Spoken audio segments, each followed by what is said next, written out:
Good morning to all of you. वर्गीकी का next topic में जितने भी क्वेश्चन आंसर थे उसको हम लोग कंप्लीट करेंगे इसमें एक एक करके। तो चलिए 45 तक हो गया था। 45 कहता है कि मृत में से किस जंतु में खुर नहीं पाया जाता है, तो इसका राइट आंसर हो जाएगा गिद्धड़। ठीक है, गिद्धड़ में जो है खुर नहीं पाया जाता है, जबकि हिरन, जेबरा, घोड़ा में पाया जाता है। गिद्धड़ को छोड़कर शेष खोर वाले पशु हैं, जैसे कि गिद्धड़ कुत्ते के परिवार की एक प्रजाति है। गिद्धड़ जो है कुत्ते के परिवार की प्रजाति है। सामान्य गिद्धड़ों का वैज्ञानिक नाम जो है वो कैनिस ऑरियस है। ठीक है, सामान्य गिद्धड़ों का वैज्ञानिक नाम जो है वो कैनिस ऑरियस है। गिद्धड़ों के पैर नाखून युक्त गद्देदार होते हैं। जो गिद्धड़ होते हैं उनके पैर जो होते हैं वो नाखून युक्त गद्देदार भी होते हैं और इसमें खुर नहीं पाया जाता। नीलगाय निम्नलिखित में से किस कुल में आती है, तो नीलगाय जो है हिरण। नीलगाय भारत में पाई जाने वाली विशालता मृग प्रजाति है। मृग उन जंतुओं को कहा जाता है जिनमें अस्थायी सिंग होते हैं, अर्थात हिरणों के श्रृंगांभों के समान नीलगाय के सिंग भी हर साल गिरकर नए सिरे से नहीं उगते। ठीक है, इनके अस्थायी होते हैं, जैसे कि हिरण के होते हैं ना सिंग अस्थायी, उसी तरह से नीलगाय के भी सिंग हर साल गिर के नहीं उगता बल्कि वो अस्थायी रहता है। सूची 1 को मिलान करना है सूची 2 से, तो यहाँ पे है एशियाई जंगली गड्ढा, तो ये हो जाएगा आपको इक्कस होमिओनस। ठीक है, एशियाई जंगली गड्ढा जो है वो है इक्कस होमिओनस। 12 सिंगा हो जाएगा रूसवर्स डुआउसेली। चिंकारा है गजेला बेनेट्री, चिंकारा है गजेला बेनेट्री। और नीलगाय जो हो जाएगी वो बैसिला फेफस ट्रैगो केमेलस। ये थोड़ा सा याद करना मुश्किल है, थोड़ा सा नहीं बहुत मुश्किल है, याद होगा भी नहीं। तो ऐसे क्वेश्चन को एग्जाम स्किप ही करने में भलाई है। चलिए नेक्स्ट। सही सुमेलन इस प्रकार है। एशियाई जंगली गद्दा इक्कस हेमिओनस, बारहसिंगा रूसवर्स डुआउसेली, चिंकारा गजेला बेनेट्री। नीलगाय हो जाएगा बोस्ला फर्स्ट ट्रेगो केमेलस। ठीक है, नेक्स्ट क्वेश्चन है, यहाँ पे मिलान करना है। कोट 1 को कोट 2 से मिलान करना है, तो इसका हो जाएगा क्या, पंखहीन जो कीट है वो हो जाएगा रजत मिनाब। ठीक है, पंखहीन जो कीट है वो रजत मिनाब है। उड़ान रहित पक्षी जो है वो कीवी है। ठीक है, उड़ान रहित पक्षी तो उड़ नहीं सकती कीवी। अपाद सरीसृप, तो अपाद सरीसृप क्या है, तो सर्प है। ठीक है, अपाद सरीसृप सर्प है। और फुफ्फुसहीन प्राणी जो है वो मत्स्य है, इसमें फुफ्फुस देखने को नहीं मिलता है। ठीक, चलिए, तो पंखहीन कीट हो जाएगा रजत मिनाब, उड़ान रहित पक्षी हो जाएगा कीवी, अपाद सरीसृप हो जाएगा सर्प, और फुफ्फुसहीन प्राणी हो जाएगा मत्स्य। पंखहीन कीट रजत मिनाब, उड़ान रहित पक्षी कीवी, अपाद सरीसृप सर्प, और फुफ्फुसहीन प्राणी हो जाएगा मत्स्य। कीवी है एक क्या है, तो कीवी एक उड़न अक्षम पक्षी है जो केवल न्यूजीलैंड में पाई जाती है। तो थोड़ा सा लैंग्वेज घुमा के दिया है, तो इन शॉर्ट बोले तो ना उड़ सकने वाली पक्षी है कीवी। ठीक है, और ये कहाँ पाई जाती है, न्यूजीलैंड में। कीवी एक उड़ने में अक्षम पक्षी है जो मूल रूप से न्यूजीलैंड में पाया जाता है। निम्न में से कौन सा जैविक मूल का है, तो मूंगा जो है वो जैविक मूल का है। पन्ना, मनिक और पुखराज जैविक मूल के नहीं है, जबकि मूंगा जैविक मूल का। तो ये पन्ना भी नहीं है जैविक मूल का, पुखराज भी नहीं है, मानिक भी नहीं है, तो जैविक मूल का है कौन, तो जैविक मूल का मूंगा है। ठीक है, क्योंकि जीव जंतुओं से बनता है मूंगा। ऑक्टोपस है, ऑक्टोपस क्या है, तो एक मृदुकवची या मोलस्क है। ऑक्टोपस जो है वो एक मृदुकवची और मोलस्क है। ऑक्टोपस एक मृदुकवची मोलस्क जंतु है जिसे डेविल फिश के नाम से जानते हैं। यह एक सिफेलोपोड मोलस्क है जिसमें 8 मुख्य भुजाएं पाई जाती हैं। इसके सिर में मुख होता है तथा 2 बड़े नेत्र पाए जाते हैं। इसके सिर में मुख होता है, और इंटरेस्टिंग है ना, सिर में मुख, सोचिए, इमेजिन करिए, सिर में मुख पाया जाता है किसके, तो ऑक्टोपस के। और 2 बड़े बड़े नेत्र भी पाए जाते हैं। इसके अलावा इनकी भुजाओं पे 2 पंक्तियों में चूसक भी पाए जाते हैं। तो ये सब सारे इनके उल्टा पुल्टा काम है। सिर में इनको मुख है, 2 आँख है, चूसक है, वो भी भुजाता है। सबसे बड़ा अकशेरुकी है तो कौन सा है? स्क्विड। सबसे बड़ा अकशेरुकी है स्क्विड। कोलोसल स्क्विड सबसे बड़ा अकशेरुकी है। कोलोसल स्क्विड सबसे बड़ा अकशेरुकी है। यह अधिकतम 12 से 14 मीटर तक लंबा हो सकता है। स्क्विड सबसे बड़ा अकशेरुकी। निम्नलिखित में से कौन सा एक जीव है अन्य 3 जीवों के वर्ग का नहीं है? तो ये हो जाएगा केकड़ा। केकड़ा जो है बाकी का नहीं, जैसे बरूथी, मकड़ी, बिच्छू।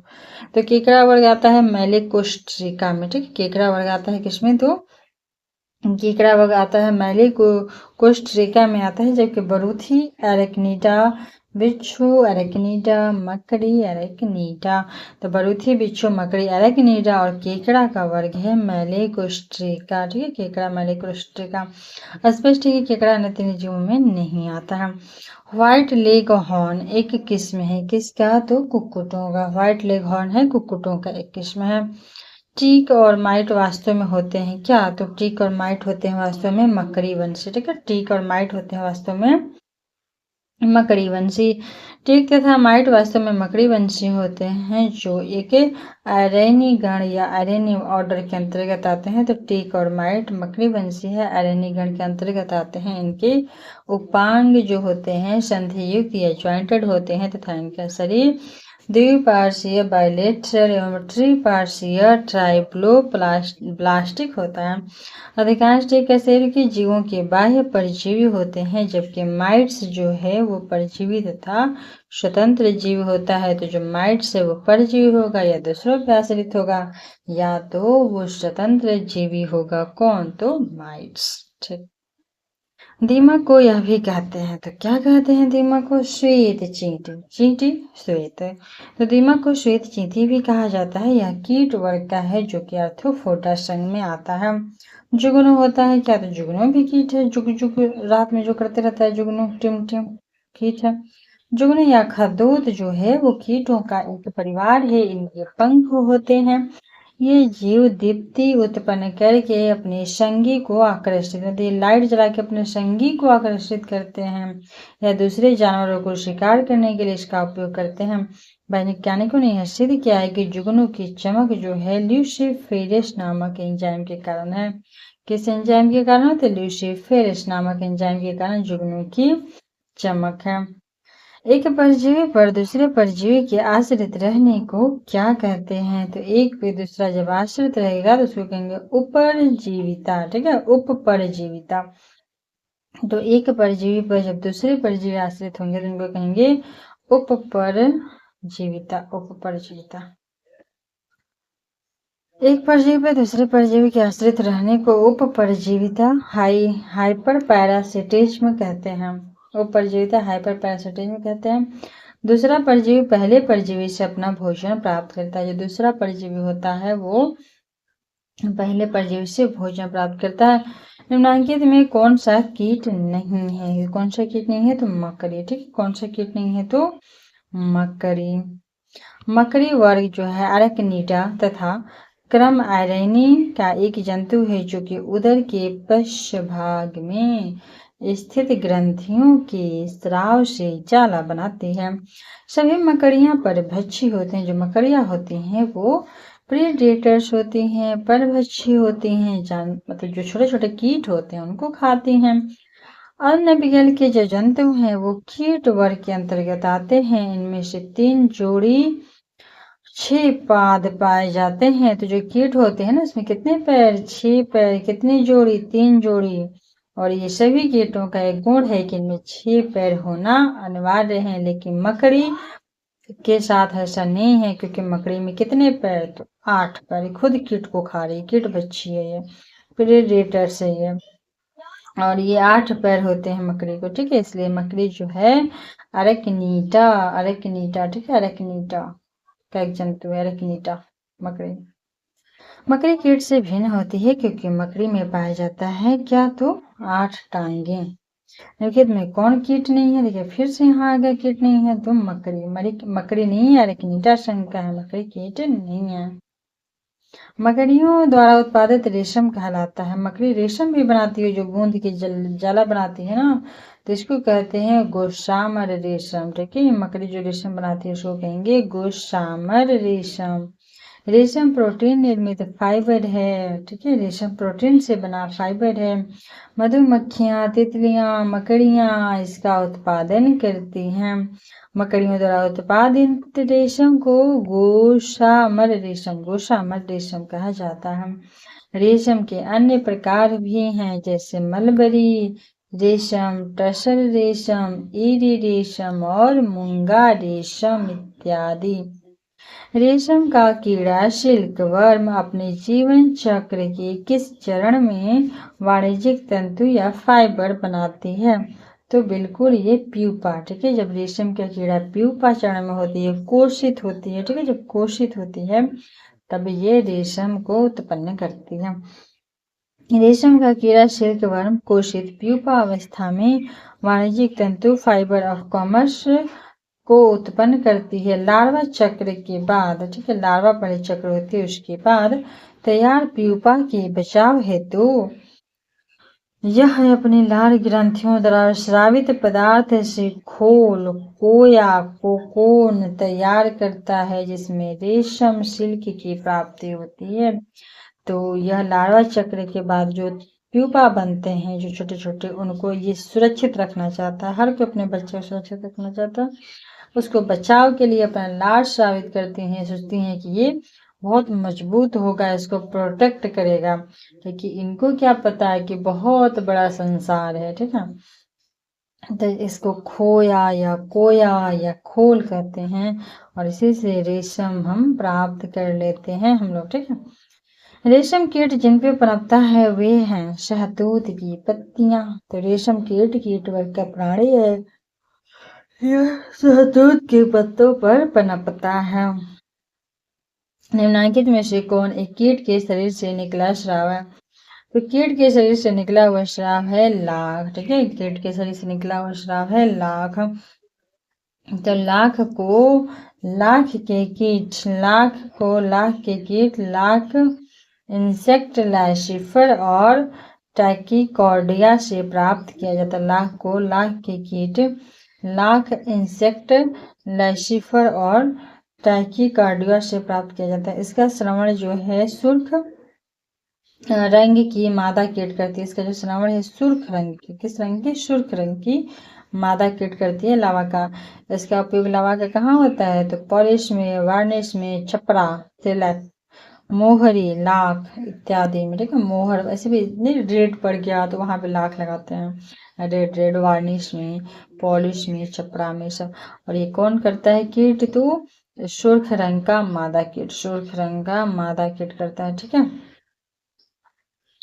तो कीट के शरीर से निकला ये स्राव होता है, लाख जो है शरीर से। निम्नलिखित में से जैसे रेशम था लार्वा से, ये शरीर से लाख कौन कीटों से प्राप्त नहीं होता? तो नहीं होता है, बिल्कुल मोती से नहीं होता है कीटों से, क्योंकि वो तो समुद्र में मिलता है। रेशम, लाख, शहद भी कीटों से ही मिलता है, मधुमक्खियों से।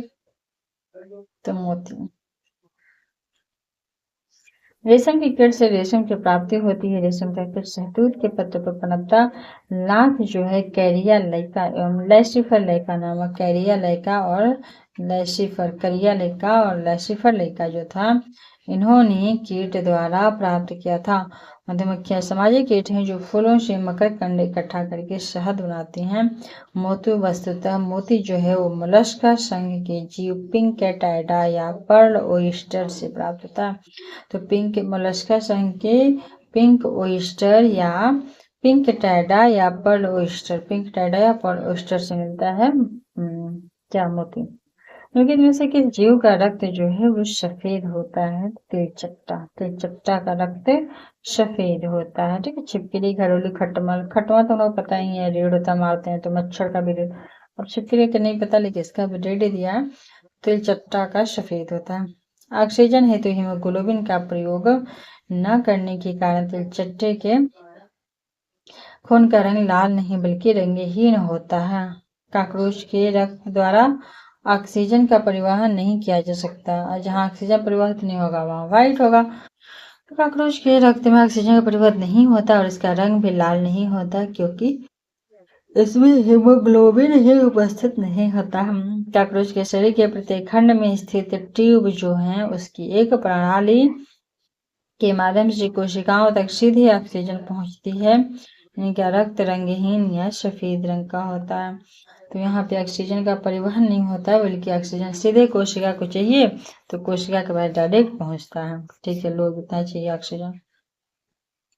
लाल रक्त कणिका विहीन जंतु है कौन सा? तो लाल रक्त कणिका विहीन जंतु है केंचुआ। ठीक है, लाल रक्त कणिका विहीन जंतु है केंचुआ। केंचुए में लाल रक्त कणिकाओं का अभाव होता है। केंचुए में लाल रक्त कणिकाओं आरबीसी का अभाव देखने को मिलता है।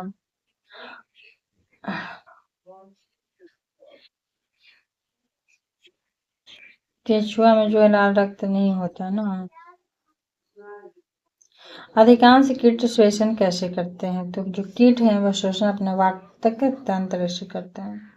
सभी कीटों में श्वसन की क्रिया होती है, जिसके दौरान वे ऑक्सीजन को शरीर के अंदर ले जाते हैं और CO2 को बाहर निकालते हैं। इनमें श्वसन के लिए वायु नलियों या ट्रैकी एयर ट्यूब्स या ट्रैकिया का जाल बिछा होता है, जिसे वातक या ट्रैकियल सिस्टम कहते हैं। यह तंत्र बाहरी वायु को ग्रहण कर शरीर के प्रत्येक कोशिकाओं तक ट्रैकियल तंत्र जो होती है पहुंचाने में सहायता करती है, वातक तंत्र। ठीक है,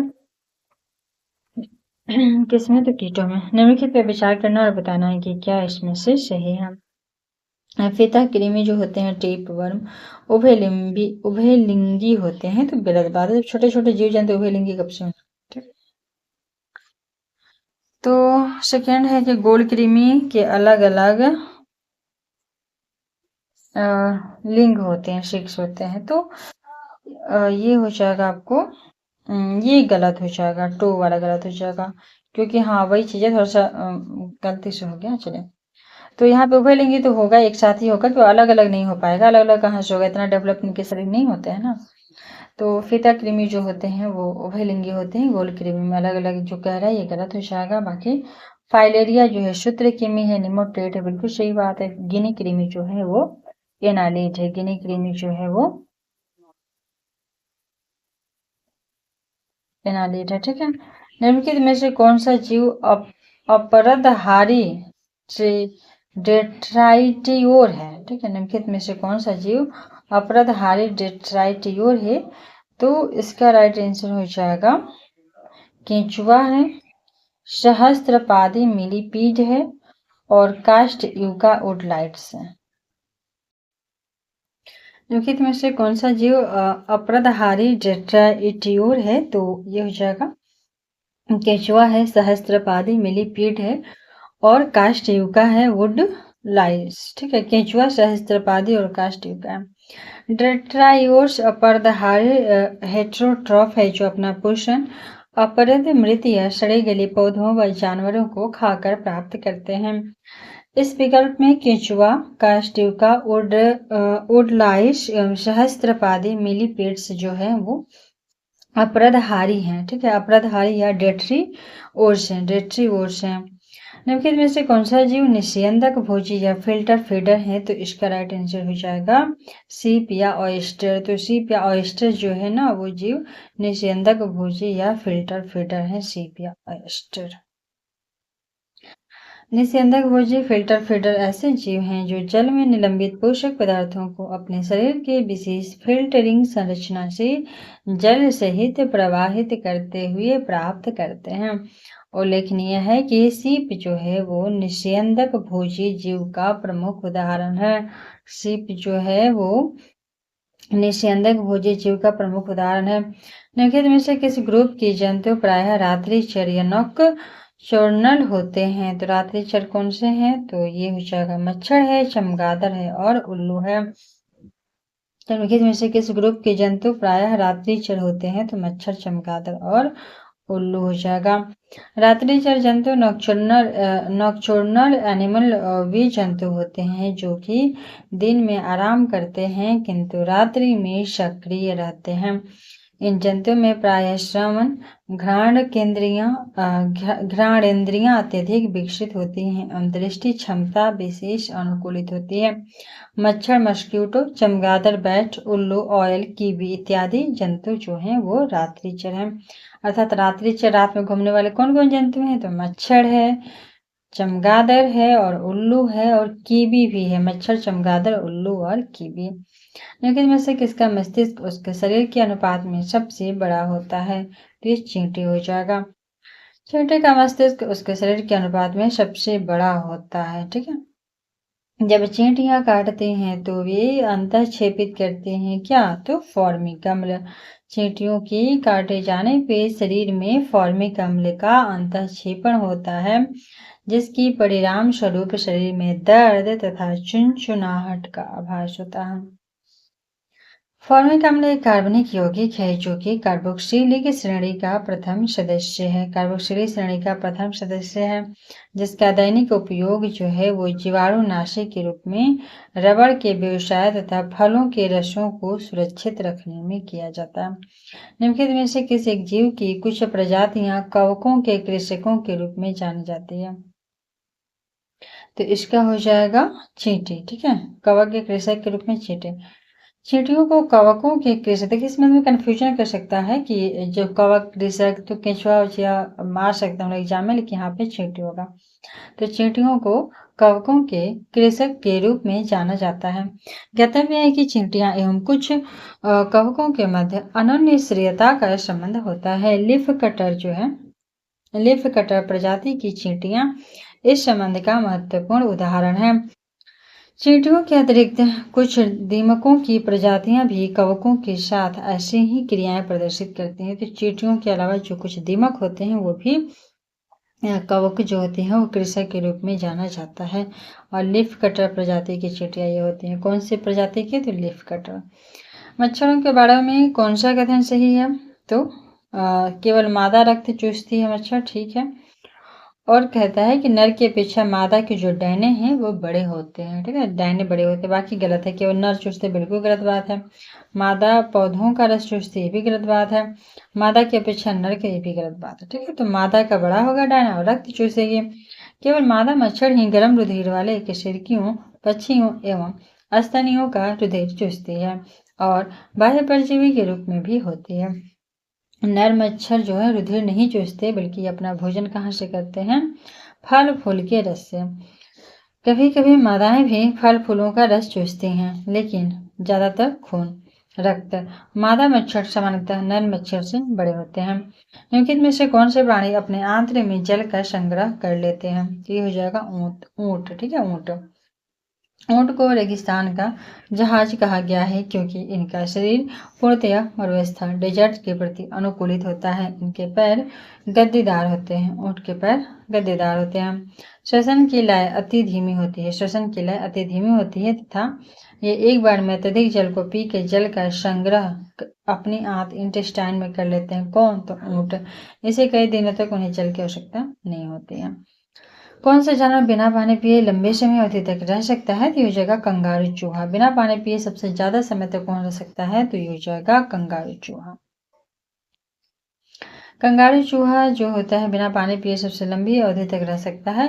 इसके कारण यह प्राय ठोस, क्योंकि यह ना ठोस मूत्र उत्सर्जित करता है। ठीक है, लिक्विड नहीं, ठोस मूत्र। उसमें यह अनुकूलता उसके उत्सर्जन तंत्र या वृक्क की विशिष्ट संरचना के कारण मिलती है। लेकिन में से कौन सा जानवर ठोस मूत्र उत्सर्जित करता है? तो कंगारू चूहा। कंगारू चूहा, कंगारू चूहा वही सेम चीजें हैं क्योंकि यह वृक्क के कारण होता है। किस एक प्रकार के जीव में वह घटना पाई जाती है कि इसमें मादा मैथुनोपरांत नर को मार देती है? काम, ये मकड़ी। ठीक है, मकड़ी जो है, मकड़ी की अधिकांश प्रजातियों में जो मादा है वो मैथुनोपरांत नर को मार देती है। जंतु विज्ञानी माइकल रॉबर्ट्स के अनुसार प्राय कमजोर एवं सुस्त नर मादाओं द्वारा मारकर भक्षण कर लिए जाते हैं। तो जो अगर कमजोर नर होता है या सुस्त होता है उसको मादा जो मकड़ी होती है वो मार करके उनका भक्षण कर लेती है, खा जाती है। वही मजबूत मकड़ी नर जो होता है वो बच के निकल के भाग जाता है और पुनः समागम करता है। बच के भागने के बाद फिर से आके पुनः समागम करता है वो। King cobra. एकमात्र ऐसा सर्प है जो अपना घोंसला बनाता है। वो अपना घोंसला क्यों बनाता है? King cobra. तो इसका है कि यह अंड प्रजक सर्प है जो घोंसले में अंडा देता है। किंग कोबरा अंडा देता है और अंडों से बच्चे निकलने के लिए घोंसले की पहरेदारी करता है। तो जब अंडा से बच्चा निकलेगा तो उसके लिए घोंसला चाहिए इसको, ताकि उसका बच्चा अच्छे से सर्वाइव कर सके अंडे में। किंग कोबरा एक अंड प्रजक सर्प है जो घोंसले में अंडा देता है और अंडों से बच्चे निकलने तक घोंसले की पहरेदारी भी करता है। किंग कोबरा घोंसला बनाने वाला एक मात्र सर्प है। कौन सा? तो राज किंग या किंग कोबरा। राजनाग या नागराज किंग कोबरा एक अंडीज ओभी पेरिस है जो अंडा देता है, उसको ओभी पेरिस कहते हैं। इसका घोंसला का भी बनाता है। इसमें जो मादा होती है लगभग 20 से 40 अंडे देती है। बाप रे। किंग कोबरा जो है 20 से 40 अंडे देता है।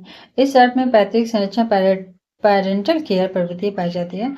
यह विशेष सर्प जो है अत्यधिक गुस्सैल प्रकृति का होता है तथा इसका विष मात्रा में अधिक होने के कारण प्राण घातक भी होता है। किंग कोबरा का कोबरा सर्प का विष होता है तंत्रिका विषी या रुधिर विषी। तो तंत्रिका विषी।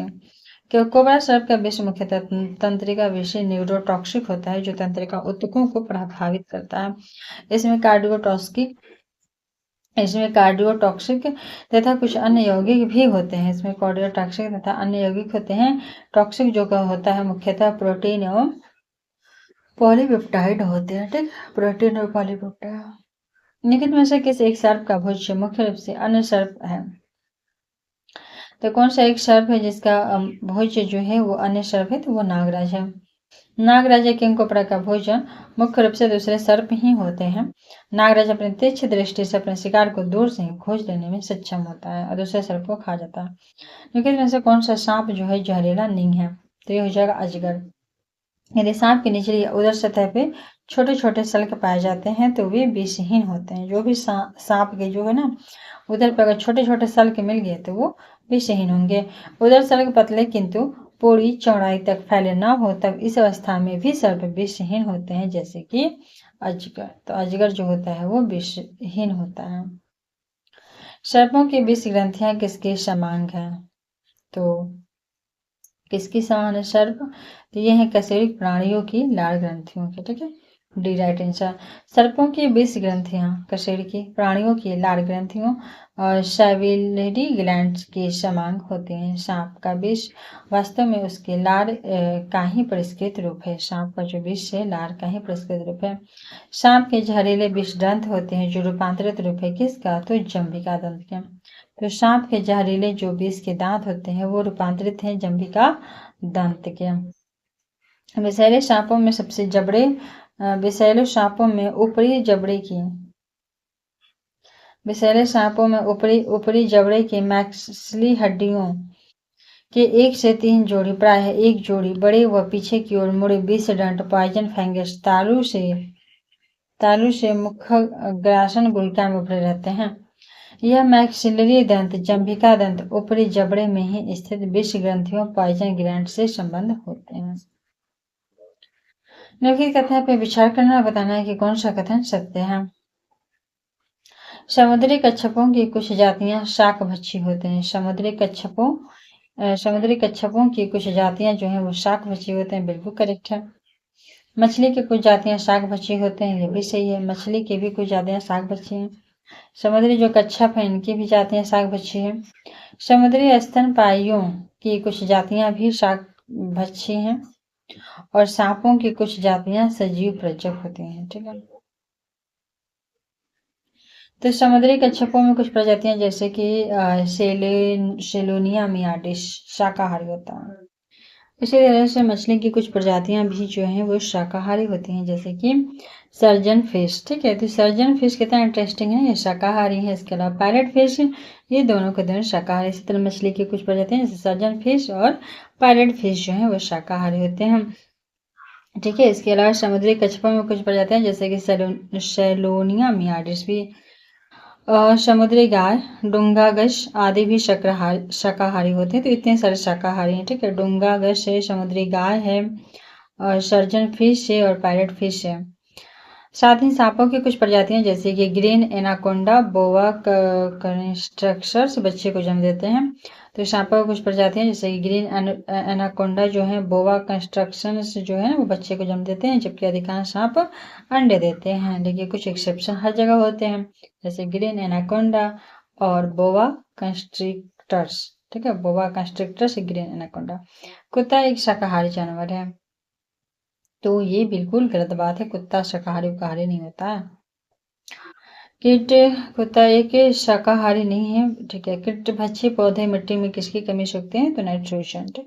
कीट भक्षी पौधे ऐसी मिट्टी में उगते हैं जहाँ नाइट्रोजन की कमी होती है। वे कीटों का भक्षा करते हैं और अपने नाइट्रोजन आवश्यकताओं की पूर्ति करते हैं। निम्नलिखित में से कौन एक कीटहारी पादप है? तो कीटहारी पादप है घटपर्णी।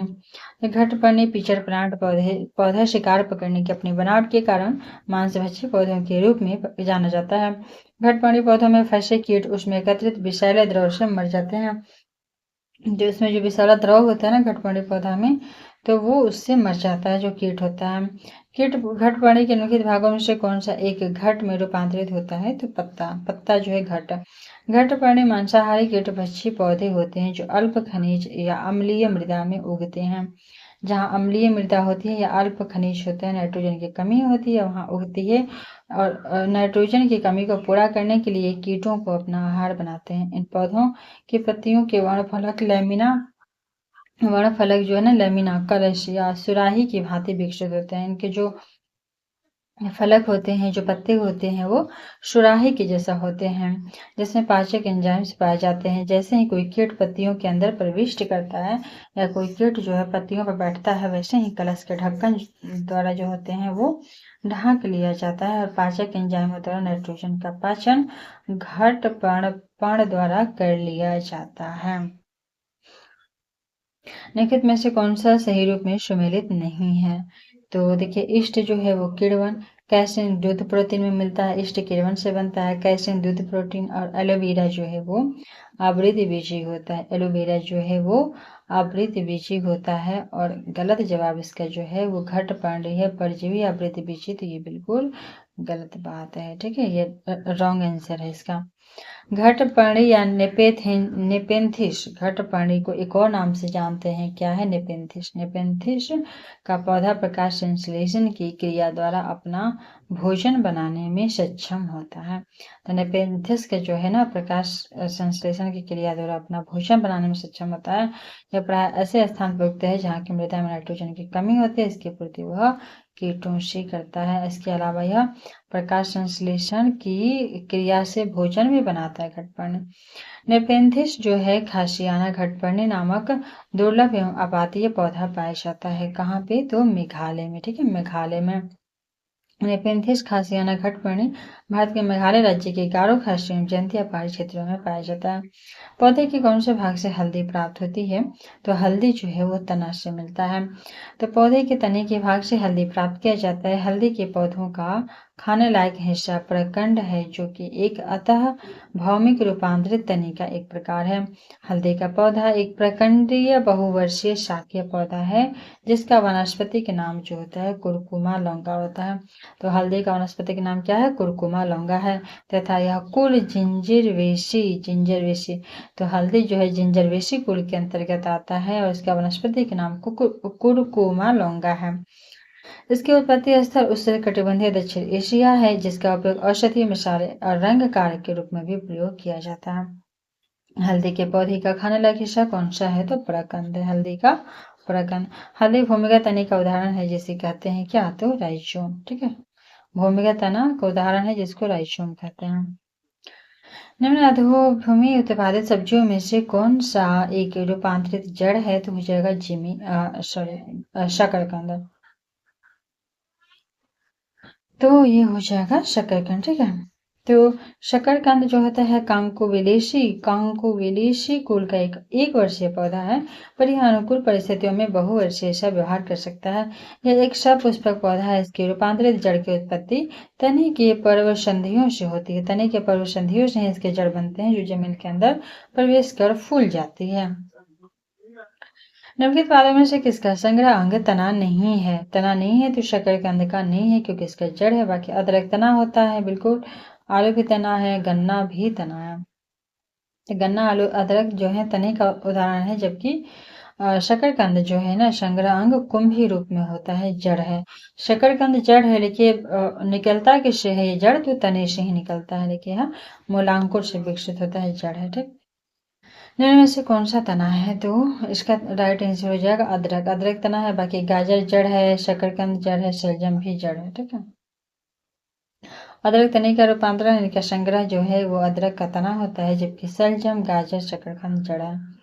अदरक तना है, जड़ नहीं, क्योंकि अदरक तना है, जड़ नहीं, क्यों?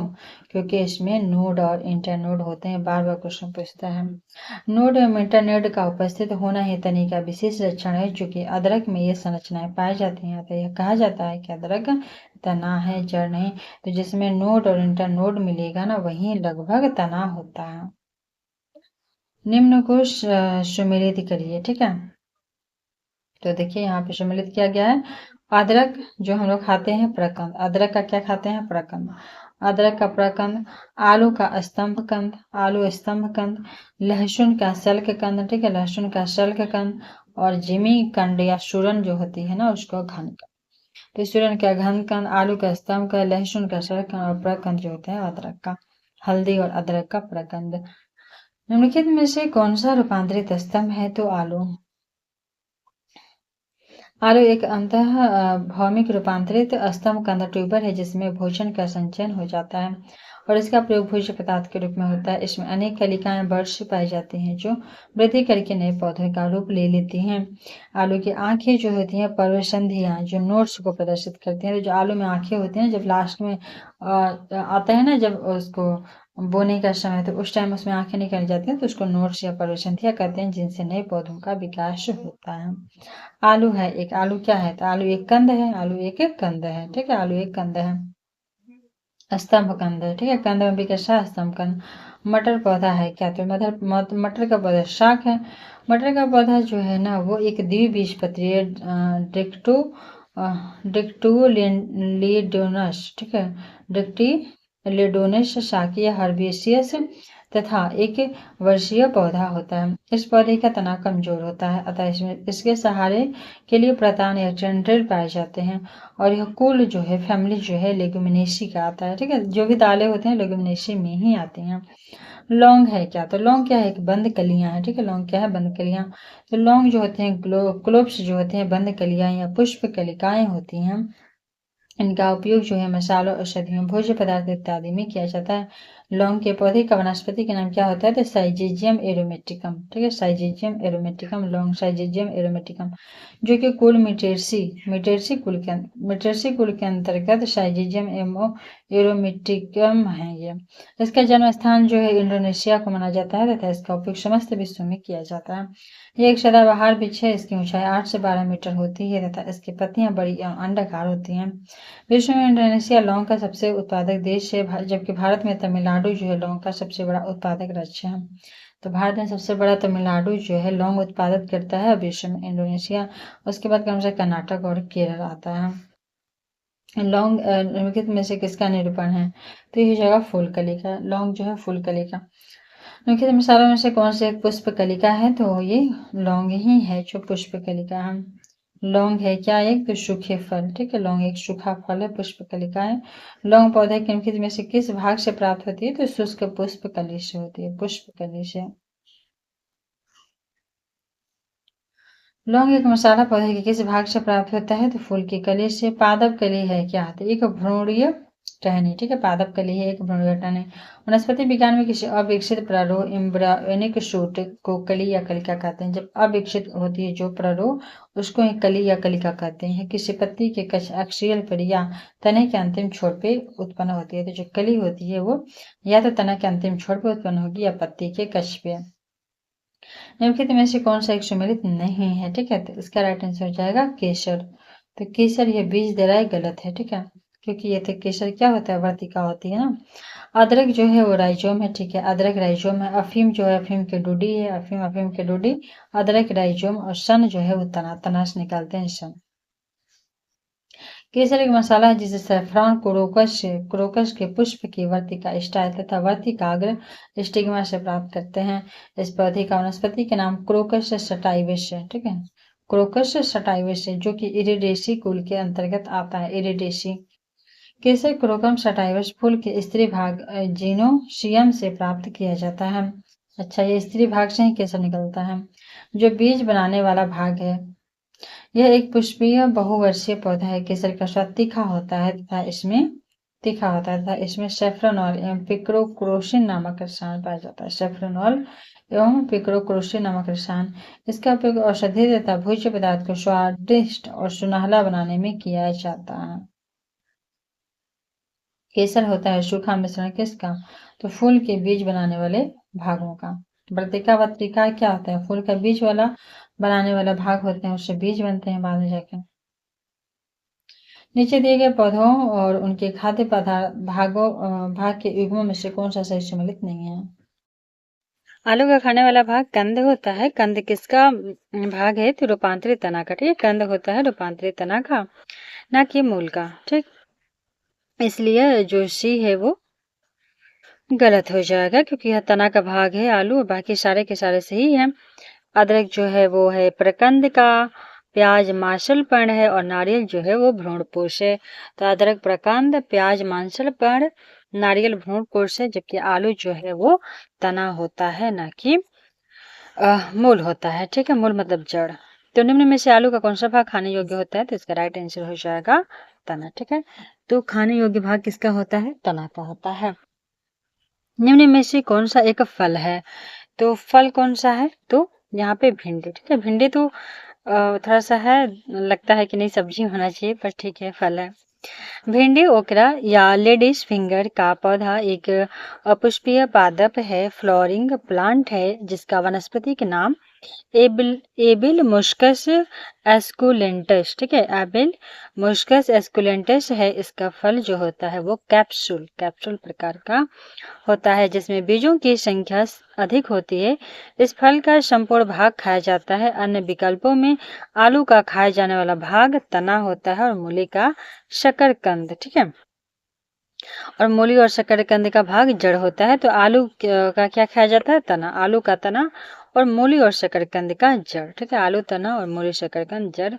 और भिंडी जो है ओकरा या लेडीज फिंगर का पौधा है, पुष्पीय पादप है। ठीक, निम्न में से कौन सा एक सच्चा फल नहीं है? तो इसका राइट आंसर हो जाएगा सेव। ठीक है, तो सेव जो है वो सच्चा फल नहीं है। जब फल के निर्माण में अंडाशय के अलावा कुछ अन्य भाग भी शामिल हों तो ऐसे फल को असत्य फल या फॉल्स फ्रूट्स कहते हैं। तो सेव तो बहुत बार एग्जाम में आ चुका है, तो अब इसके अलावा वाला ऑप्शन पूछेगा, जैसे काजू, कैशोनट, नाशपाती, पियर। ठीक है, तो सेव, काजू और नाशपाती जो होते हैं वो सत्य फल होते हैं। फलों का वह प्रकार कौन सा है जिसमें लीची को रखा जाता है? तो वो हो जाएगा डूब। ठीक है, तो लीची को रखा जाता है डूब में। लीची एक प्रकार का उष्णकटिबंधीय फल है। यह शोपबैरी परिवार का सदस्य है। यह एक प्रकार का डोप है। ठीक है, यह एक प्रकार का डोप है। डोप ऐसे फल को कहते हैं जिसके बाहरी छिलके और गुदे के अंदर एक सख्त गुठली हो। ठीक है, तो डोप जो होती है ऐसे फल को कहते हैं जिसके बाहर छिलका और अंदर में गुदा। और तो जो डोप होते हैं ना, उसमें बाहर छिलका होता है और उसके बाद गुदा होती है और फिर गुठली होती है, जैसे कि लीची में होता है। लहसुन की अभिलाषणी गंध का कारण क्या है? तो हम सभी लोग जानते हैं सल्फर के यौगिक हैं। ठीक है, सल्फर के यौगिक। लहसुन गार्लिक या अभिलाषणी की जो गंध स्मेल होती है उसका कारण होता है गंधक यौगिक, अर्थात कि सल्फर के कंपाउंड। ठीक है, गंधक यौगिक या सल्फर कंपाउंड। इसके अलावा प्याज, सरसों के तेल आदि में भी सल्फर पाया जाता है। इसके अलावा प्याज, सरसों के तेल में भी सरसों जो है, देखिए लहसुन प्याज तो पता ही है कि सल्फर का यौगिक है। इसके अलावा सरसों के तेल में भी सल्फर का यौगिक मिलता है। लहसुन का तेल जो होता है वो वाष्पशील, वॉलेटाइल और महत्वपूर्ण एसेंशियल ऑयल होने के कारण सक्रिय गुण रखता है। इस तेल में सल्फर की प्रचुर मात्रा पाई जाती है। इस तेल में सल्फर की जो है प्रचुर मात्रा पाई जाती है, जबकि इसमें ऑक्सीजन का अभाव होता है।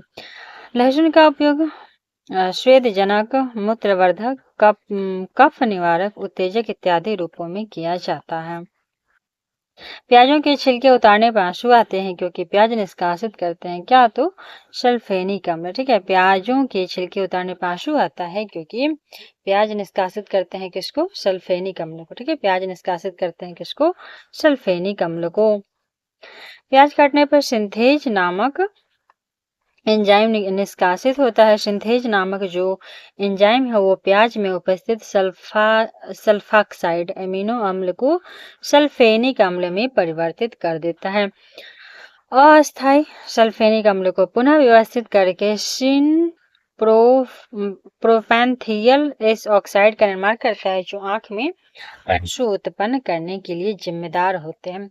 तो यही प्याज कटने से सल्फेनिक अम्ल के कारण ही आंख में जो है आंसू आ जाता है और इसमें क्या होता है, तो सल्फाक्साइड एमिनो अम्ल को सल्फेनिक अम्ल में यह परिवर्तित कर देता है। ठीक है, और इसमें एंजाइम पूछेगा कौन सा होता है प्याज में, तो ये हो जाएगा सिंथेज एंजाइम। कौन सा एंजाइम, तो सिंथेज एंजाइम हो जाएगा। मिर्च की तीक्ष्णता का कारण क्या है, तो बिल्कुल कैप्सेसिन की उपस्थिति। तो कैप्सेसिन की उपस्थिति के कारण ही मिर्च में तीक्ष्णता देखने को मिलती है। मिर्च का तीक्ष्ण या तीखा स्वाद एक क्रिस्टलीय पदार्थ कैप्सेसिन, जिसका रासायनिक सूत्र होता है C18H27 और NO3 इत्यादि की उपस्थिति के कारण होता है। ठीक है, चलिए नेक्स्ट है, और लाल मिर्च तीखी होती है क्योंकि उसमें उपस्थित होता है क्या, कैप्सेसिन। लाल मिर्च जो है वो तीखी होती है क्योंकि इसमें उपस्थित होता है कैप्सेसिन। फलों के मीठे स्वाद का कारण क्या है, तो वही फ्रक्टोज है। फ्रक्टोज के कारण मीठा होता है। फ्रक्टोज को फल शर्करा भी कहते हैं। ठीक है, फ्रक्टोज को फल का शर्करा भी कहते हैं। इस प्रकार की शर्करा मुख्यतः फलों में ही पाई जाती है, जिसके कारण फलों का स्वाद मीठा होता है। फ्रक्टोज जो है एक मोनोसैकेराइड है। फ्रक्टोज क्या है, तो एक मोनोसैकेराइड है। निम्न में से किस समूह के जीवों का डूबने से हुई मृत्यु का पता लगाने में महत्व है, तो डायटम। जो डायटम होते हैं इनका जो होता है डूबने से कोई अगर व्यक्ति मर गया तो उनका पता लगाने में प्रयोग किया जाता है किसका, डायटम का। एक कोशीय डायटम जीव समूहों का प्रयोग शालुइन 350 परीक्षण में डूबने से हुई मृत्यु का पता लगाने में किया जाता है।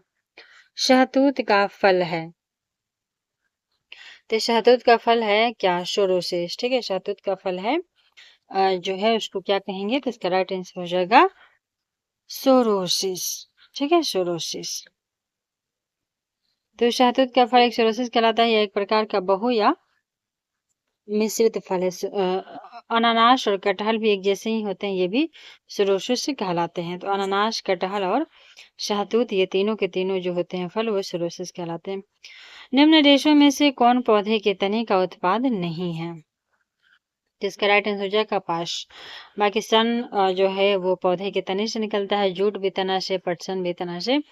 तो जूट, सन और पटसन तीनों का तीनों तना से निकलता है, जबकि कपास जो है वो तना से नहीं निकलता है, क्योंकि कपास जो होता है फलों में स्थित जो बीज होते हैं ना, और बीज के चारों तरफ ही बीजावरण होती है रुई के जैसा, उसी से रेशों से प्राप्त करते हैं, जो कि दो प्रकार के होते हैं। और कपास जो होता है वो दो प्रकार से के निकाला जाता है, दो प्रकार के रेशों से। एक लिंट रेशा होता है, एक बड़ी जिसे लिंट रेशा कहते हैं, और एक होता है छोटी जिसे फेज रेशा कहते हैं। तो एक होता है फज रेशा, एक लिंट रेशा। ठीक है, फज रेशा और लिंट रेशा कहते हैं। लिंट रेशे जो होते हैं वो व्यापारिक तौर पे अत्यधिक महत्वपूर्ण होते हैं। लिंट रेशे जो होते हैं व्यापारिक तौर पे बहुत ज्यादा, लिंट रेशे बड़ी रेशों का ही उपयोग किया जाता है, जबकि फज रेशे कम है क्योंकि छोटे होते हैं। ठीक, निम्नलिखित में से कौन सा अनाज मानव निर्मित है, तो इसका राइट आंसर है ट्रिटिकेल। ट्रिटिकेल मानव निर्मित अनाज या धान्य के सीरियल है, जो कि प्रकृति में नहीं पाया जाता है।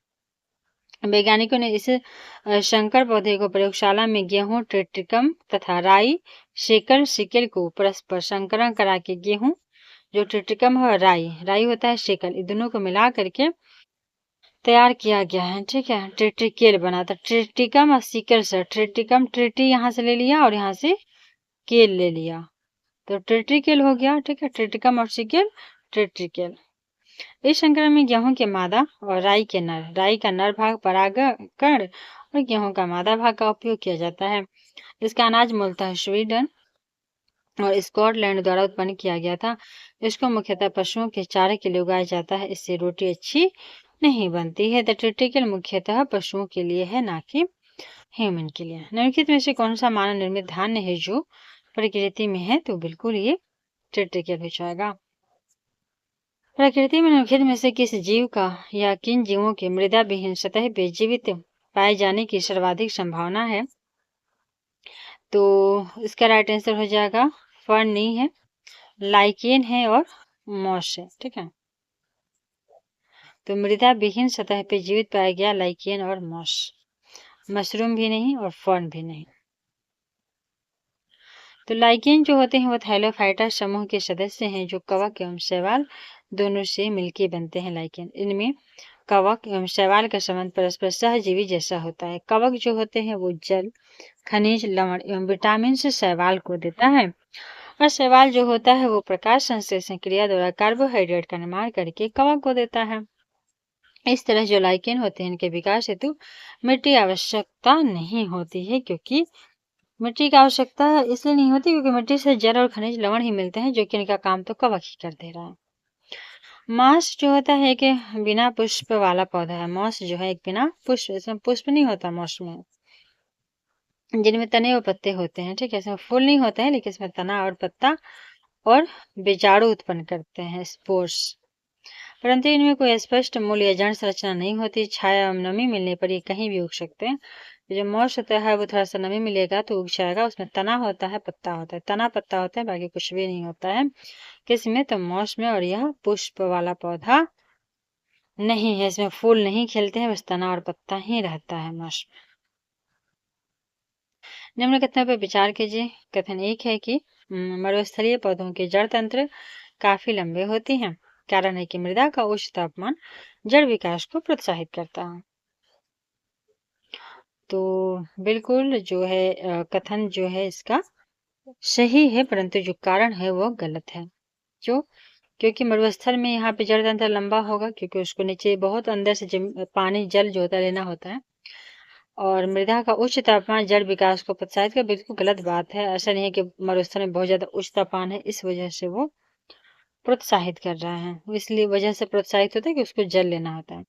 नर्सरी पौधों के अंतर्गत कैक्टस, मदार, कैलोट्रोपिस, कैक्टस और मदार, कैलोट्रोपिस, घिक्वार, एलुई इत्यादि पौधे आते हैं, जो कि शुष्क वातावरण में अपना जीवन चक्र पूर्ण कर लेने की क्षमता रखते हैं। इन पौधों में जड़ तंत्र, रूट सिस्टम मृदा से जल की खोज के लिए लंबे हो जाते हैं, ना कि टेम्परेचर के कारण।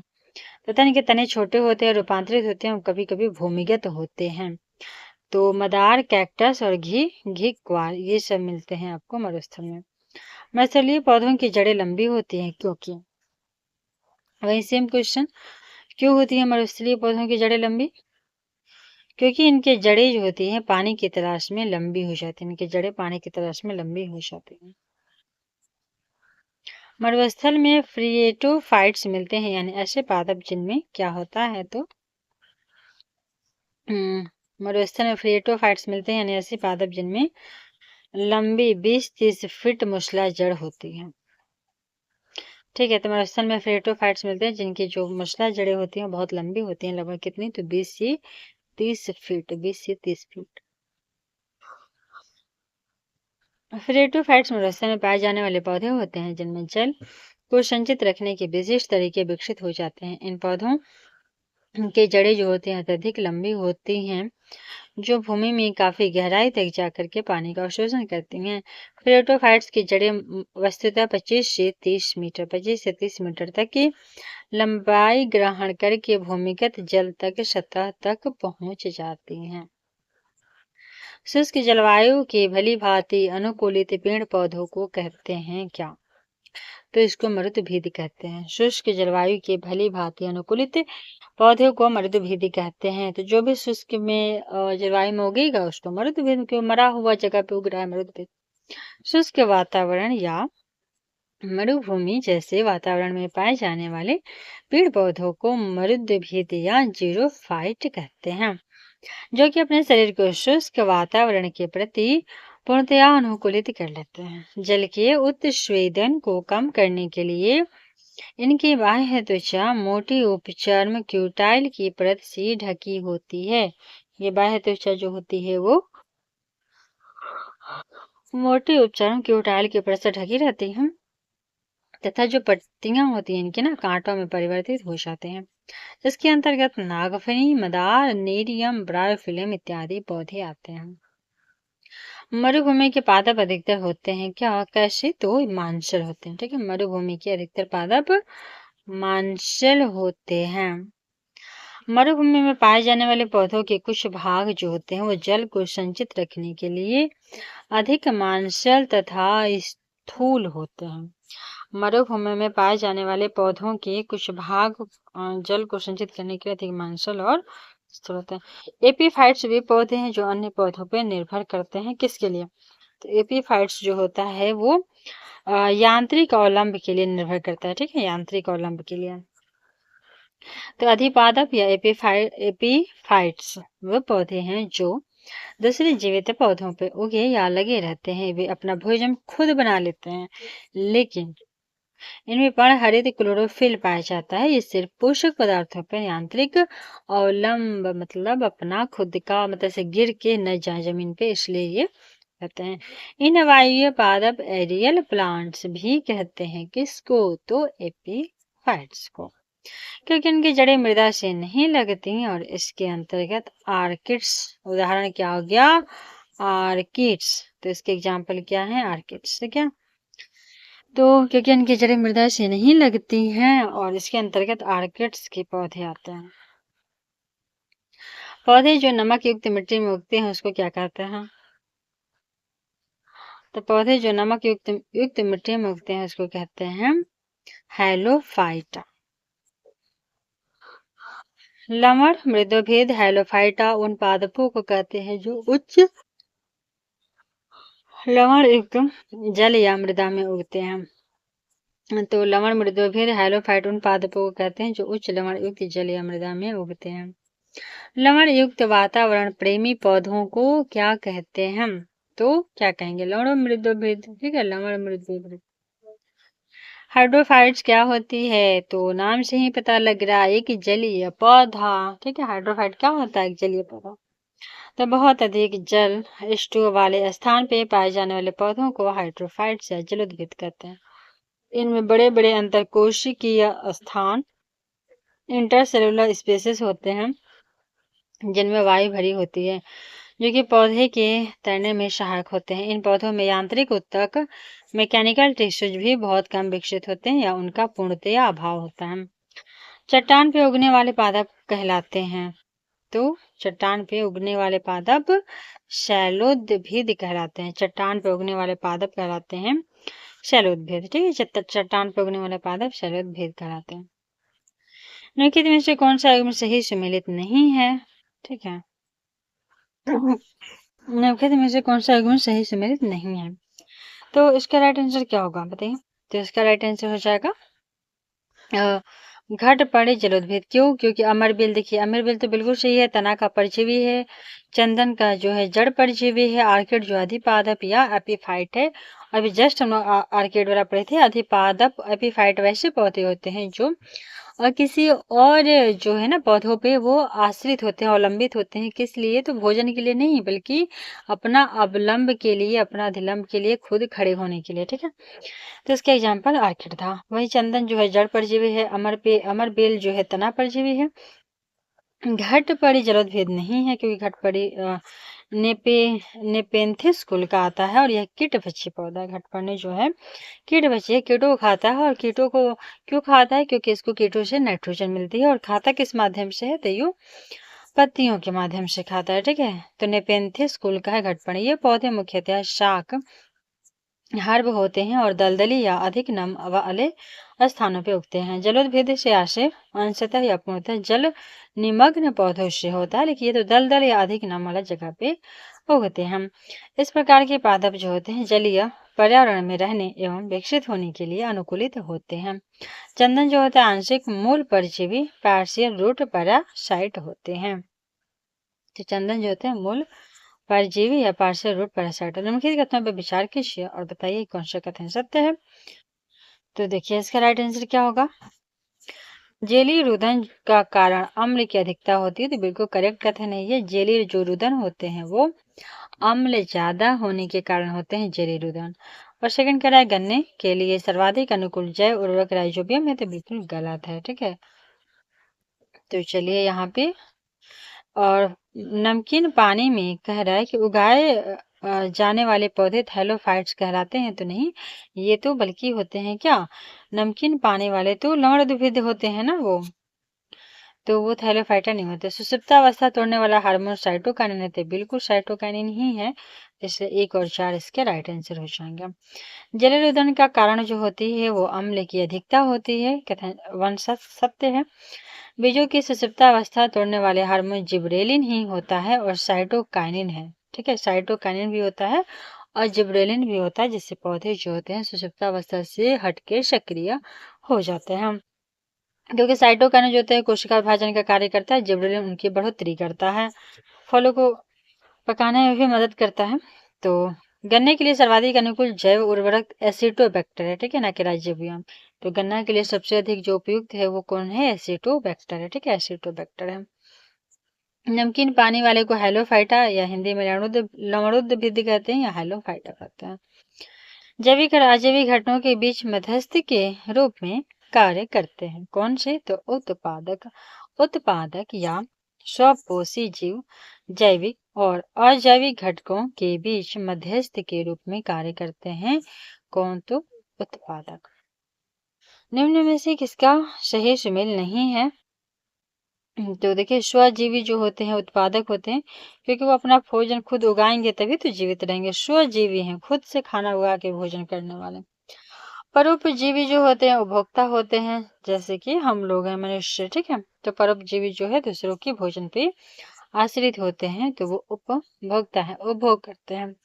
मृत्युपजोई विबंधक। ठीक है, मृत्युपजोई मृत चीजों को गले चीजों को खाते हैं, विबंधक कहलाते हैं। तृणभक्षी कह रहा है गौण उपभोक्ता, तो ये कथन असत्य है, क्योंकि देखिए यहाँ पे दिया एक्सप्लेनेशन। प्रोड्यूसर स्वजीवी, उपभोक्ता जो है परोपजीवी, और विबंधक जो होते हैं मृत्योपजीवी होते हैं, जो अपना भोजन मृत जीवों से करते हैं। यहाँ पे हम लोग को मेनली जाना था तृणभक्षी गौड़। तो तृणभक्षी जो गौड़ है उपभोक्ता ना होकर के प्राथमिक उपभोक्ता होते हैं, जो कि शाकाहारी होते हैं। ठीक है, तो तृणभक्षी जो गौड़ होते हैं ये सिर्फ उपभोक्ता नहीं है, ये बल्कि प्राथमिक उपभोक्ता है, अर्थात कि उपभोक्ता में कई प्रकार के हैं ना, जैसे कि कुछ जानवर को खा रहे हैं, कुछ प्राथमिक घास फूस खा रहे हैं। तो इसलिए कह रहा है कि ये सिर्फ प्राथमिक उपभोक्ता तृणभक्षी होते हैं, क्योंकि सिर्फ शाकाहारी चीजें खाते हैं, शाक सब्जियां। प्रथम पोषक स्तर के अंतर्गत आते हैं। प्रथम पोषक स्तर के अंतर्गत हरित पादप आते हैं। ठीक है, हरित पादप, क्योंकि पादप अपना भोजन खुद बनाते हैं। वे सभी पौधे जो कि प्रकाश संश्लेषण के द्वारा भोजन बनाते हैं, वो सभी के सभी प्राथमिक पोषक या उत्पादक कहलाते हैं। प्रकाश संश्लेषण हरे रंग के लवा क्लोरोफिल की सहायता से करते हैं। क्लोरोफिल के कारण ही पौधे जो होते हैं वो हरे होते हैं। जीवों के निम्नलिखित प्रकारों पर विचार करें। तो बताना है कि महासागरों की श्रृंखलाओं में प्राथमिक उत्पादक कौन से हैं। तो साइनोबैक्टीरिया प्राथमिक उत्पादक और डायटम। ठीक है, कौन, डायटम। साइनोबैक्टीरिया जो होता है पानी में प्राकृतिक रूप से पाए जाने वाले सूक्ष्म जीव हैं। ठीक है, तो साइनोबैक्टीरिया जो होते हैं पानी में प्राकृतिक रूप से पाए जाने वाले सूक्ष्म जीव होते हैं, जो प्रकाश संश्लेषण द्वारा अपना भोजन बनाते हैं। तो साइनोबैक्टीरिया जो होता है सूक्ष्म जीव है, जो प्रकाश संश्लेषण से अपना भोजन बनाता है। इन्हें नीलहरित शैवाल भी कहते हैं। किसको, तो साइनोबैक्टीरिया को। डायटम जो होते हैं प्रकाश संश्लेषण करने वाले शैवाल हैं। ठीक है, डायटम भी क्या है, एक तरह का शैवाल ही है, और जो साइनोबैक्टीरिया है वो तो सूक्ष्म जीव है, पानी में मिलता है, ठीक है। और नीलहरित शैवाल है साइनोबैक्टीरिया, और डाइटम शैवाल, ये भी शैवाल है। ये ताजा और समुद्री जल दोनों में पाए जाते हैं। ये जलीय खाद्य श्रृंखला के प्राथमिक उत्पादक हैं। पोरा फोरामिनीफेरा फोरामिनीफेरा जो होता है विषम पोषी जीव है, तो ये याद रखना है। फोरामिनीफेरा विषम पोषी जीव है जो छोटे जीवों और कार्बनिक पदार्थों का उपभोग करते हैं, जो छोटे जीवों और कार्बनिक पदार्थों का उपभोग करते हैं। कापीपोर्स छोटे क्रस्टेशियंस का एक समूह है जो मीठे एवं खारे दोनों तरह के जल में पाए जाते हैं। ये महासागरों के प्राथमिक उपभोक्ता भी हैं, ठीक है। तो कापीपोर्स जो है, कापीपोर्स ये छोटे क्रस्टेशियंस का एक समूह है और मीठा खारा दोनों में मिलता है, कापीपोर्स। इसके अलावा ये महासागर का प्राथमिक उपभोक्ता भी है। तो ये 3 चीज हम लोग को याद रखते हैं। साइनोबैक्टीरिया, ठीक है, यहाँ पे साइनोबैक्टीरिया, एक डायटम और एक कॉपीपोर्स, ये तीनों का तीनों प्राथमिक उपभोक्ता है किसका, तो जलीय समुद्री का, ठीक। जमी हुई झील के अंदर मछली जीवित रह सकती है क्योंकि यहाँ पे तलों के निकट पानी नहीं जमता है, ठीक। और ऊपर में ही बस पानी का जमा होता है, नीचे में नहीं होता है। सर्दियों के मौसम में जब बाहरी तापमान जल के हिमांक बिंदु से कम हो जाता है तब झीलें तथा नदियां जम जाती हैं, परंतु इस अवस्था में भी झील या नदी की केवल ऊपरी परत ही जमती है। ऊपरी परत के नीचे जल अपने तरल रूप में ही विद्यमान रहता है, इसलिए मछलियां तथा अन्य जलीय प्राणी जमी हुई झीलों में भी जीवित रह सकते हैं। जल से बाहर निकाल ले जाने पर मत्स्य मर जाते हैं। क्यों नहीं मरेंगी, उनका घर से ही बाहर कर दिया गया है, तो ठीक है, क्योंकि वे श्वास नहीं ले पाते हैं। जल से बाहर निकालने पे मत्स्य मर जाते हैं क्योंकि वो श्वास नहीं ले पाती हैं, ठीक। जल से मत्स्यों फिशेस को बाहर निकाल दिए जाने पर वे मर जाती हैं क्योंकि वे श्वसन क्रिया रिस्पायरेशन नहीं कर पाते हैं। मछलियों में श्वसन के लिए गलफरी गिल्स पाए जाते हैं जो कि पूर्णतया जल में घुली ऑक्सीजन O2 को ही ग्रहण करने के लिए अनुकूलित एडेप्टेड होते हैं। मछलियों में सामान्यतः शोषण होता है, तो किसके द्वारा होता है शोषण, तो गलफड़ों के द्वारा। मछलियों में सामान्यतः श्वसन होता है गलफड़ों द्वारा, ठीक है। मछलियों में श्वसन होता है गलफड़ों के द्वारा। सेब के फल में लाली का कारण क्या है, तो सेब के फल में लाली का कारण है एंथोसायनिन, ठीक है। सेब के फल में लाली का कारण है एंथोसायनिन। सेब के फल में लाली का कारण एंथोसायनिन नामक वरीय लवक है। लाल नारंगी रंग के वर्णक जैसे कैरोटीन गाजर में, टमाटर में लाइकोपिन वर्णक, पीले रंग के वर्णक जैसे जेंथोफिल हल्दी में, और चुकंदर में विटामिन होता है। तो गाजर में कैरोटीन, टमाटर में लाइकोपिन, जेंथोफिल हल्दी में और बेतानिन चुकंदर में होता है। किसके कारण टमाटर का रंग लाल होता है, तो इसका राइट आंसर है लाइकोपिन। तो लाइकोपिन के कारण टमाटर का रंग लाल होता है। लाइकोपिन एक चमकदार लाल रंग का कैरोटीन है। लाइकोपिन जो होता है एक चमकदार लाल रंग का कैरोटीन है जो टमाटर लाइकोपार्सिकन स्कुलेंटम के गहरे लाल रंग के कारण उत्तरदायी होता है। सेब के फल में लाली का कारण एंथोसायनिन नामक वणि लवक है। सेब के फल में लाली का कारण एंथोसायनिन नामक वणि लवक है। कैरोटीन गाजर के लाल नारंगी रंग के लिए उत्तरदायी होता है। निम्नलिखित में से कौन सा टमाटर के लाल रंग के लिए उत्तरदायी है, तो लाइकोपिन, ठीक। टमाटर में लाल रंग का कारण क्या है, तो सेम क्वेश्चन, लाइकोपिन। पपीते में पीले रंग का कारण क्या है, तो करिका जेंथिन। पपीता का पीला रंग कैरिका पपाया इसका वनस्पति नाम है और इसमें कैरोटीन भी होता है जो कि विटामिन ए का प्रीकर्सर होता है। इसमें पैपेन नामक एंजाइम प्रोटीन के पाचन में सहायक होता है। पपीते में उपस्थित कैरिका जेंथिन वर्ण के कारण इसका रंग जो है वो पीला होता है।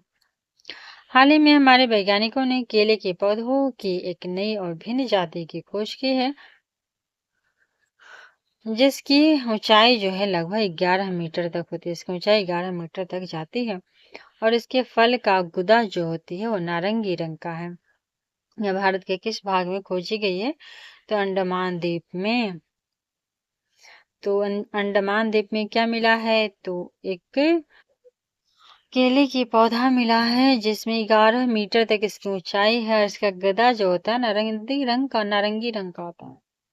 भारतीय वनस्पतिक सर्वेक्षण बॉटनिकल सर्वे ऑफ इंडिया के वैज्ञानिकों ने अंडमान द्वीप के उष्णकटिबंधीय वर्षा वनों से केले की एक नई प्रजाति को खोजा है जिसे मूसा इंड अंडमानेंसिस मूसा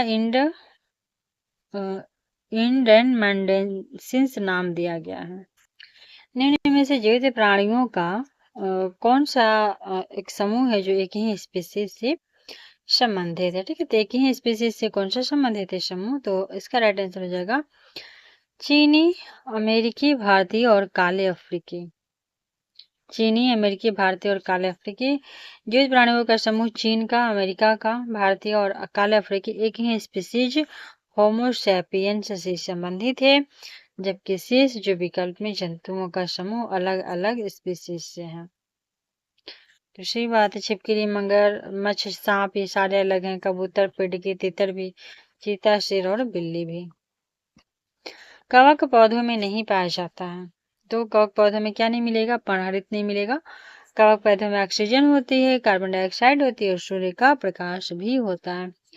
तो कवक पौधों में सब होता है, ऑक्सीजन होता है, CO2 होता है, पर्णहरित होता है और सूर्य का प्रकाश भी होता है। पर्णहरित जो है कवक में नहीं होता। कवकों में पर्णहरित नहीं पाया जाता, इसी कारण अब इन्हें पादप वर्ग में नहीं रखा जाता। हालांकि पहले इन्हें पादप वर्ग में कवक को रखा गया था, परंतु अब हटा दिया गया क्योंकि इसमें पर्णहरित नहीं होता है। खमीर एक उदाहरण है किसका? तो खमीर कवक का उदाहरण है। खमीर एक कवक का उदाहरण है। ईस्ट और मशरूम फफूंद अर्थात कवक हैं। ये पर्णहरित रहित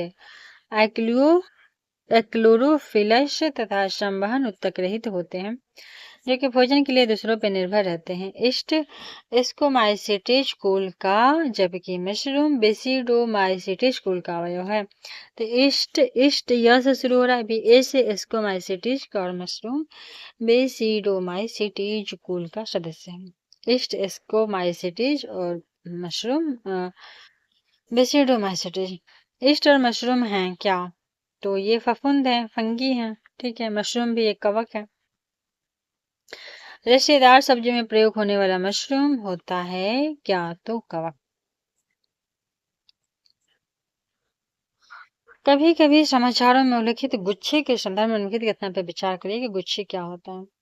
तो गुच्छे जो है एक कवक है। ठीक है, यह कुछ हिमालयी वन क्षेत्रों में उगती है गुच्छी। तो ये भी सही है, गुच्छी जो है वो कवक है और कुछ हिमालयी क्षेत्रों में भी उगती है।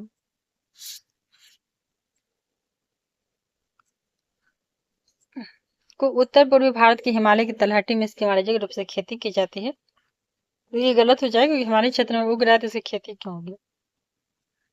गुच्छी एक कवक है जिसे दुनिया के सबसे बड़े महंगे मशरूमों में से एक माना जाता है। इसे मोरल मशरूम भी कहते हैं, मोरल मशरूम।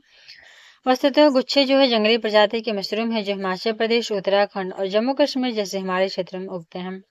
इसलिए दोनों कथन सही है। और गुच्छे जो है उत्तर पूर्वी हिमालय की तलहटी में नहीं पाया जाता और इसकी वाणिज्यिक खेती भी नहीं होती है। गुच्छी पूरी तरह से प्राकृतिक है।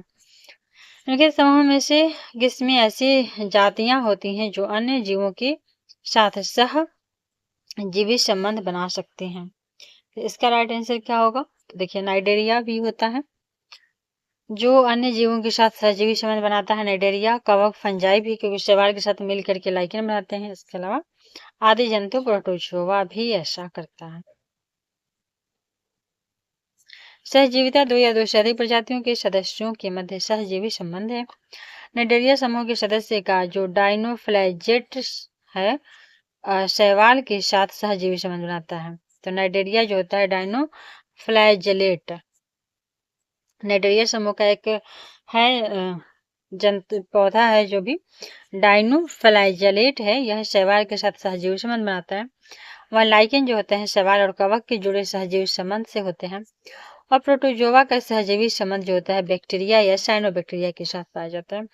तो प्रोटोजोआ जो होता है बैक्टीरिया या साइनोबैक्टीरिया के साथ सहजीवी संबंध बनाता है।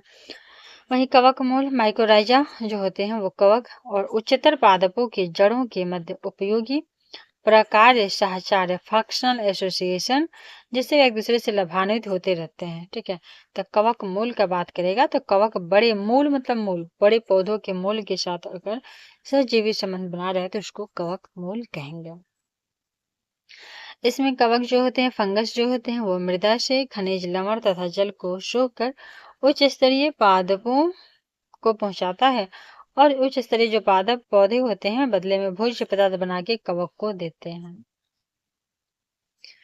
निम्नलिखित में से कौन सा एक कवकों और उच्चतर पादपों की जड़ों के बीच में उपयोगी प्रकार्य साहचर्य है? तो इसका राइट आंसर हो जाएगा कवक मूल। ठीक है, इसका क्या होगा राइट आंसर? कवक मूल। माइकोराइजा एक सहजीवी संबंध है किसका? तो माइकोराइजा जो एक सहजीवी संबंध है कवक और पौधों के मध्य, कवक और पौधों के मध्य। माइकोराइजा कवक और पौधों के बीच। ठीक है। लाइकेन जो एक नग्न चट्टान पर भी परिस्थिति के अनुक्रम को प्रारंभ करने में सक्षम है, वास्तव में किनके सहजीवी साहचर्य हैं? तो इसका राइट आंसर हो जाएगा शैवाल और कवक।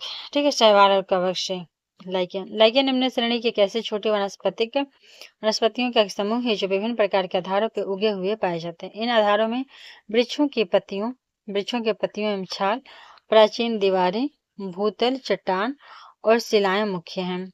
वास्तव में लाइकेन जो होते हैं दो पूर्णतया भिन्न वनस्पतियों से बना एक द्वैध पादप होता है। इन वनस्पतियों में से एक शैवाल और दूसरा जो होता है वो कवक होता है, किंतु इन दोनों में इतना निकटतम संबंध होता है कि इनसे बना जो लाइकेन होता है एक ही पौधा लगता है। तो कवक और शैवाल इस तरह से एक दूसरे से संबंधित रहते हैं, लिपटे रहते हैं कि पता चलता है कि एक ही पौधा है। ठीक है, और सहचार्य में अधिकांशतः जो कवक ही होता है जो शैवाल वाले अंग के ऊपर एक थैले की भांति जो होती है आवरण बनाता है तथा थैलेस के आकार के लिए उत्तरदायी होते, चार तरफ शैवाल को ढक लेता है अपना कवक थैलेस के जैसा।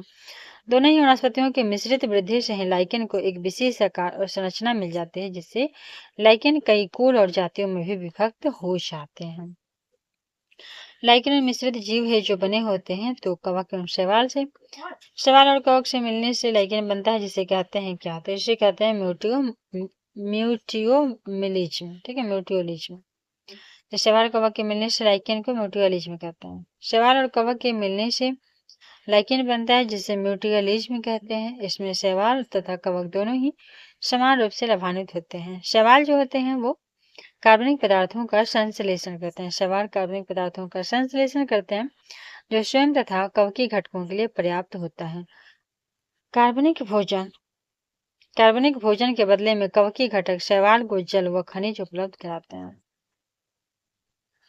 तो कार्बनिक भोजन के बदले में जो कवकीय घटक होते हैं वो शैवाल को जल और भोजन देते हैं।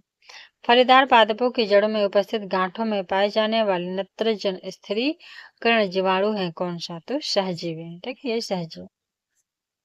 तो फलीदार पादपों की जड़ों में उपस्थित गांठों में पाए जाने वाले नत्रजन स्थिरीकरण जीवाणु हैं सहजीवी। फलीदार पादपों की जड़ों में मौजूद गांठों नोडुल्स में पाए जाने वाले विशेष जीवाणु राइजोबियम सहजीविता सिम्बायोसिस का जीवन यापन करते हैं, जहां एक ओर ये जीवाणु नाइट्रोजन यौगिकीकरण द्वारा नाइट्रोजन को नाइट्रेट में बदल देते हैं और पौधों को बदल के देते हैं, वहीं दूसरी ओर फलीदार पौधा इन्हें आवास और भोजन देता है। ठीक है, तो देखिए फलीदार पादप जो होते हैं उनकी जड़ों में जो गांठ होते हैं वहां पे जो नत्रजन स्थिरीकरण करने वाला जीवाणु होता है वो कैसा होता है? तो सहजीवी, क्योंकि वो क्या करेगा? वो नाइट्रोजन को नाइट्रेट में परिवर्तित करके पौधे को देगा और पौधे बदले में उसको भोजन देगा और अपना संरक्षण छाया देगा। ठीक है, और ये जीवाणु का नाम क्या है जो ऐसा करता है, नाइट्रोजन को नाइट्रेट में बदलता है? ये राइजोबियम है। और राइजोबियम क्या है, एक तरह से जीवाणु या बैक्टीरिया है। तो क्वेश्चन पूछ सकता है राइजोबियम क्या है, एक तरह से जीवाणु या बैक्टीरिया है। कपास का प्रमुख घटक है क्या, तो कपास का प्रमुख घटक क्या हो जाएगा, सेलुलोज। ठीक है, तो कपास का प्रमुख घटक है सेलुलोज। कपास का प्रमुख रासायनिक घटक सेलुलोज है, जिसकी मात्रा 91 से 94% होती है। तो कपास में 91 से 94% सेलुलोज ही देखने को मिलता है। इसमें जल जो होता है लगभग 6 से 8% तथा सूक्ष्म मात्रा में वसा, प्रोटीन, प्रोटोप्लाज्म, खनिज, लवण आदि पाए जाते हैं। तो इसमें सूक्ष्म मात्रा में वसा, प्रोटीन, प्रोटोप्लाज्म, खनिज सब मिलता है। नुस्कापिन किससे प्राप्त होता है, पोस्ता या पॉपी से। नुस्कापिन किससे प्राप्त होता है, तो पोस्ता और पॉपी से। नुस्कापिन पोस्ता पॉपी से। चिकित्सीय दृष्टि से महत्वपूर्ण नुस्कापिन जो होता है वो पोस्ता से प्राप्त होता है। ठीक है, तो चिकित्सीय दृष्टि से महत्वपूर्ण जो नुस्कापिन है वो पोस्ता या पॉपी से मिलता है। नुस्कापिन जो होता है पोस्ता या पॉपी से मिलता है। हीरोइन प्राप्त होती है किससे, तो हीरोइन मिलती है अफीम पोस्ता से। हीरोइन अफीम पोस्ता से प्राप्त की जाती है। यह सफेद रंग का पाउडर है जो अफीम पोस्ता से प्राप्त मॉर्फिन के संश्लेषण से बनाया जाता है। हीरोइन जो होती है प्राप्त होती है अफीम पोस्ता से। हीरोइन जो है सफेद रंग का पाउडर है जो अफीम पोस्ता से प्राप्त मॉर्फिन के संश्लेषण से बनाया जाता है।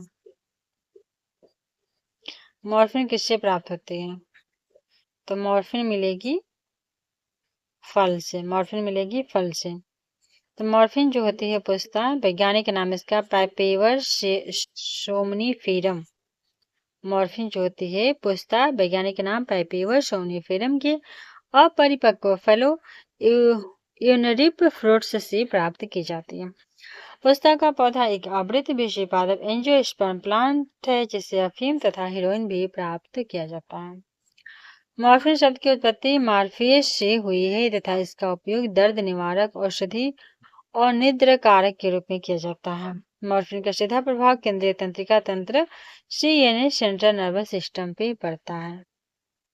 अफीम प्राप्त किया जाता है किससे, तो अफीम प्राप्त होगा बिना पके फल के लैटेक्स से। ठीक है, तो इसका हो जाएगा C, बिना पके फल के लैटेक्स से। अफीम के पौधे के दूध जो होते हैं, लैटेक्स जो होते हैं, उसको सुखा करके बनाया जाता है।